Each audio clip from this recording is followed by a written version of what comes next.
Hi යාළුවනේ සුබ දවසක් කියලා ඔයගොල්ලෝ මගේ YouTube channel එකට සාදරයෙන් පිළිගන්නවා.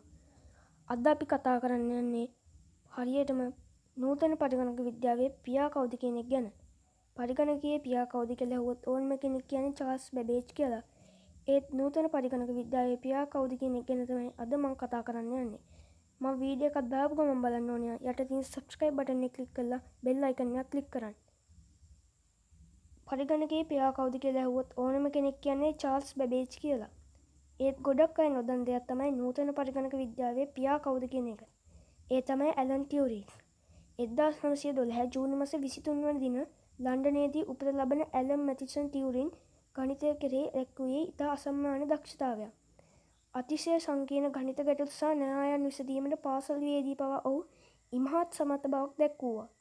කේම්බ්‍රිජ් සරසවියෙන් ගණිතය පිළිබඳව ප්‍රථම පෙළ ගෞරව උපාධියක් ලබා ගන්නා ඇලන් සිය ආචාර්ය උපාධිය ලබා ගත්තේ ඇමරිකාවේ ප්‍රින්ස්ටන් සරසවියෙන්. 1936 දී ඔහු විසින් නිපද වූ ටියුරින් යන්ත්‍රය අද අප දකින පරිගණක මාධ්‍ය සැකසුම් පද්ධතියේ මූලික අවස්ථාවක් ලෙස හඳුන්වනවා. 1948 දී ටියුරින් මැන්චෙස්ටර් හි වික්ටෝරියා විශ්වවිද්‍යාලයේ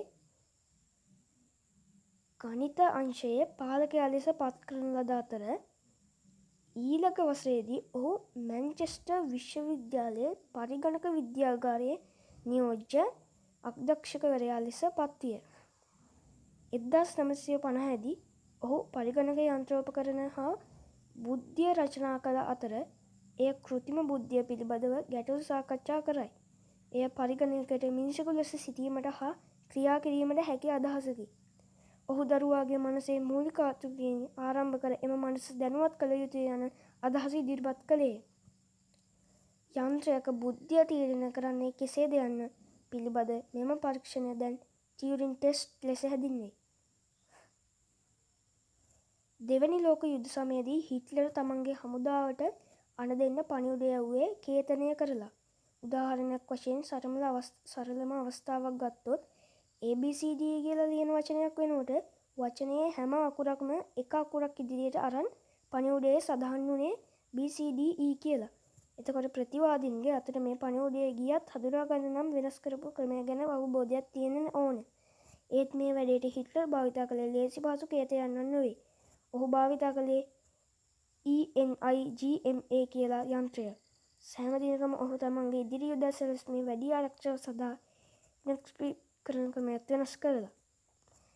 එංගලන්ත රජය තේරුම් අරන් තිබුණ දෙයක් තමයි හිට්ලර්ව පහසුවෙන් පරාජය කරන්න අවශ්‍ය නම් ඔහු තමන්ගේ සොල්දාදුවන්ට නියෝග නිකුත් කරන මේ පණිවුඩ විකේතනය ඩික්‍රිප්ට් කරගත යුතු බව.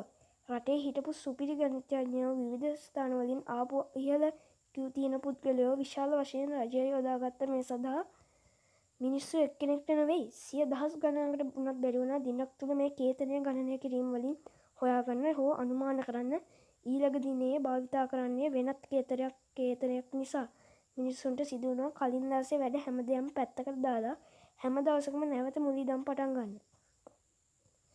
මේ අය අතරින් ඇලන් ටියුරින් කියන පුද්ගලයා ටිකක් වෙනස් ආකාරයට කල්පනා කරලා මේ පණිවුඩය විකේතනය කරන්න මිනිසුන්ගේ වේගය සහ කාර්යක්ෂමතාව මදි. මේකට එනිජ්ම යන්ත්‍රය කරන ක්‍රියාවලිය ආපස්සට කරන යන්ත්‍රයක් හොයාගන්න ඕනි කියන අදහස ඇතිව අනිත් සියලු දෙනා කේතනය විකේතනය කරන්න උත්සාහ කරන අතරේ යන්ත්‍රයක් මේක හදන්න උත්සාහ කළා.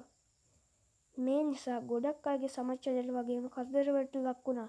ඔහු සම්මානලාභී ද ඉමේෂන් ගේම් චිත්‍රපටය ඔහුගේ මේ ජීවිත කතාව බොහොම ලස්සනට බලාගන්න පුළුවන්.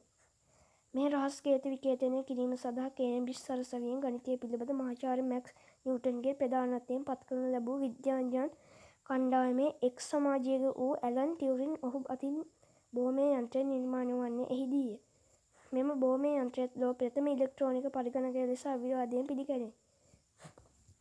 හිට්ලර් රහස් යුද පණිවුඩ සියල්ල පාහේ විකේතනය කිරීමට මෙම යන්ත්‍රය හරහා බ්‍රිතාන්‍යයට හැකියාව ලැබුණු අතර ඒ නිසා මිලියන ගණන් වූ ජීවිත ගලවා ගැනීමට ඔවුන් සමත් වුණා.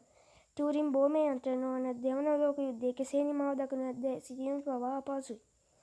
කෘත්‍රිම බුද්ධිය පිළිබඳ පිළිගත හැකි ප්‍රථම තිසීසී ඉදිරිපත් කරනු ලැබුවේ ඇලන් ටියුරින් විසින් බවටයි පිළිගැනෙන්නේ. ක්වොන්ටම් භෞතික විද්‍යාව ගැනත් ඇලන් දැඩි උනන්දුවක් දැක්වුවා. අවසානයේදී සියලු දෙනාට පෙහෙලිකාව වෙලා තිබුණ හිට්ලර්ගේ පණිවුඩ විකේතනය කරන යන්ත්‍රයක් නිපදවන්න ඇලන් ටියුරින් සමත් වුණා. හිට්ලර්ගේ සැලසුම් හෙළි කරගෙන වසර කිහිපයකට කලින්ම දෙවැනි ලෝක යුද්ධය අවසන් කරන්න ජීවිත මිලියන ගණනක් බේරගන්න ටියුරින් මේ යන්ත්‍රය සමත් වුණා.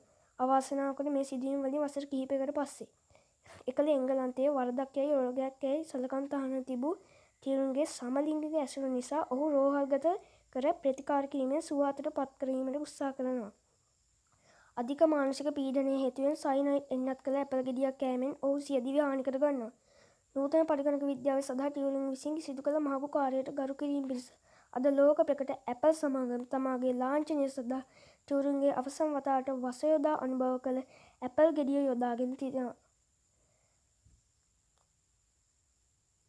අදට වීඩියෝ එක ඉවරයි යාළුවනේ.